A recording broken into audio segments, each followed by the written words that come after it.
Does the Bible actually support slavery? Exodus 21:16 ESV. Whoever steals a man and sells him, and anyone found in possession of him shall be put to death. End quote. Doesn't that sound like slave trading? All the other passages are talking about bond servants or debt servitude, not the kidnapping and selling of peoples that have no debts, like people imagine with the transatlantic slave trade. Who were the Midianites that Israel was instructed to kill? Genesis 37:28. The Midianite traders passed by, and they drew Joseph up and lifted him out of the pit and sold him to the Ishmaelites for 20 shekels of silver. They took Joseph to Egypt. End quote.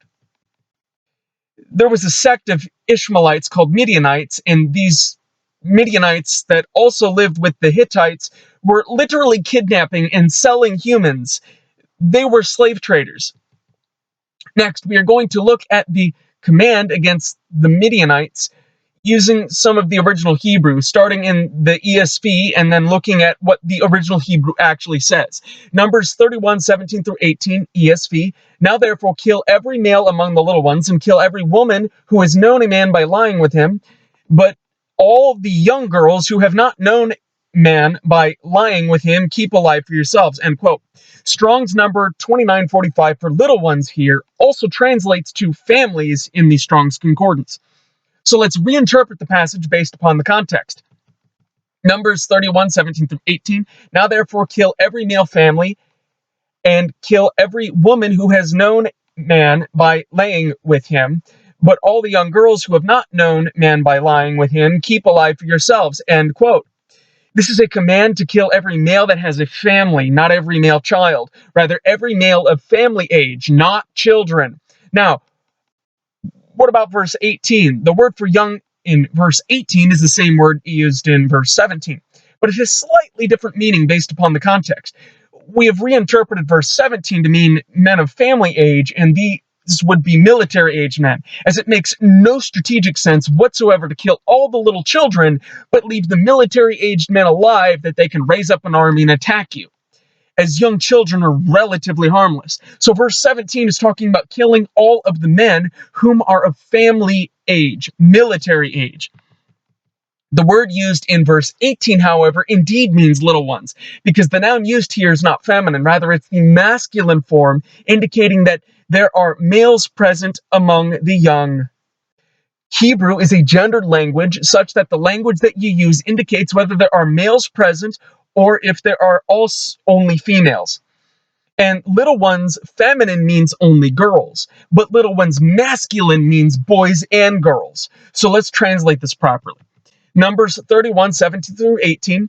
Now therefore kill every male family, and kill every woman who has known man by laying with him, but all the boys and girls, and the women who have not known a man by laying with him, keep alive for yourselves. End quote. See, the Israelites were killing slave traders, killing all the men of family age, which was the military age. They were to keep alive for themselves all the women whom were not having sex. And this is because the Midianites were also engaging in sexual slavery and prostitution. So they were not to keep for themselves prostitutes. And then the boys and girls they would adopt.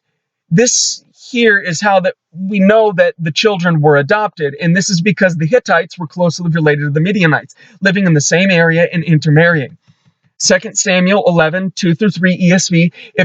It happened late one afternoon when David arose from his couch and was walking on the roof of the king's house, and he saw from the roof a woman bathing, and the woman was very beautiful. And David sent and inquired about the woman, and one said, "Is not this Bathsheba, the daughter of Eliam, the wife of Uriah the Hittite?" End quote.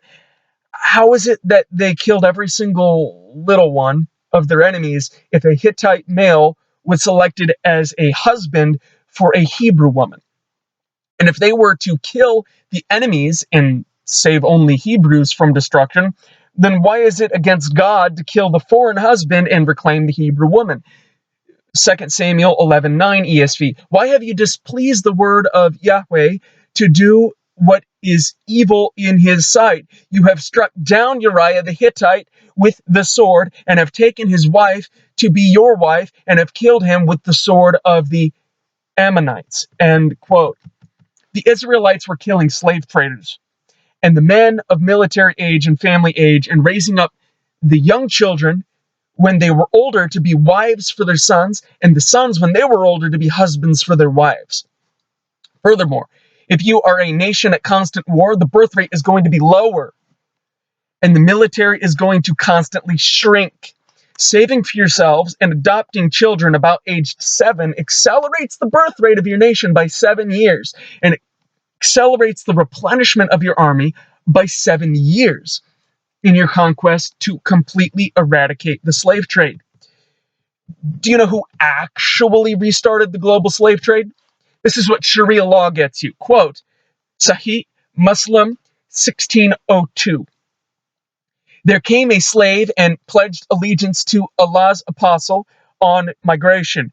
Muhammad did not know that he was a slave, and there came his master and demanded him back, whereupon Allah's apostle said, "Sell him to me," and he bought him for 2 black slaves, and he did not afterwards take allegiance from anyone until he had asked him whether he was a slave. End quote. Muhammad wouldn't accept the allegiance of slaves after that. Figure that one out. Muhammad was a slave trader and was a bigoted racist, as racism is completely legal under Sharia law. Quote, Mishkat al-Mas'abi 119. Abu Dura reported God's messenger Muhammad as saying, Allah created Adam when he created him, and struck his right shoulder and brought forth his offspring like white small ants. And Allah struck his left shoulder and brought forth his offspring black as though they were charcoal. Then he said to the party on his right side, "To paradise, I do not care." And Allah said to the party on his left shoulder, "To hell, and I do not care." Ahmed transmitted it. End quote. This is double predestination, the same double predestination within Calvinism, and Islam actually created the distinction between white and black people, not Christianity. Galatians 3:28. There is neither Jew nor Greek, there is neither slave nor free, there is no male and female, for you are all one in Christ Yeshua. End quote. Acts 17:26-27 KJV. And hath made of one blood all nations of men, for to dwell on all the face of the earth, and hath determined the times before appointed, and the bounds of their habitation, that they should seek Yahweh, if haply they might feel after him and find him, though Yeshua be not far from every one of us. End quote. I translated Yahweh and Yeshua in the KJV passage that way we know better whom it is that is near and whom it is that is not far from us. That we are of one blood, all nations. There is only one blood, human blood, one race, the human race.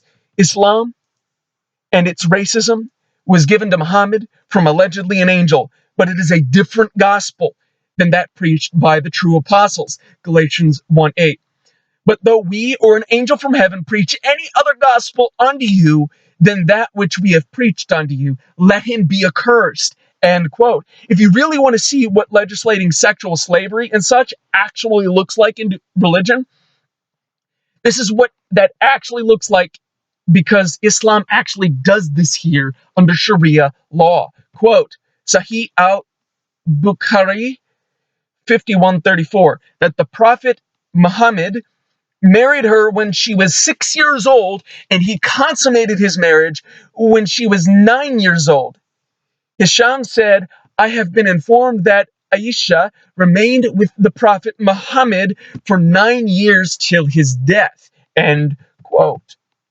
This is why there are a plethora of Christian organizations opposing slavery and sexual slavery, especially of children, whilst Islam continues to fight to institute Sharia law so that they can reinstitute slavery and then do unspeakable things to children.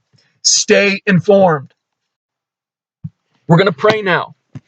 Dear Creator Elohim, we ask that you continue to strengthen us in our fight against slavery and the harm of children, that we continue to be sanctified, that we shall enter into paradise fully forgiven and fully sanctified, to serve Yahweh forever and ever and ever, by the authority and power of Yahweh, and as a command of Yeshua, that Ahiyeh Asiyah Ahiyeh shall bind it. Let it be done faithfully unto us.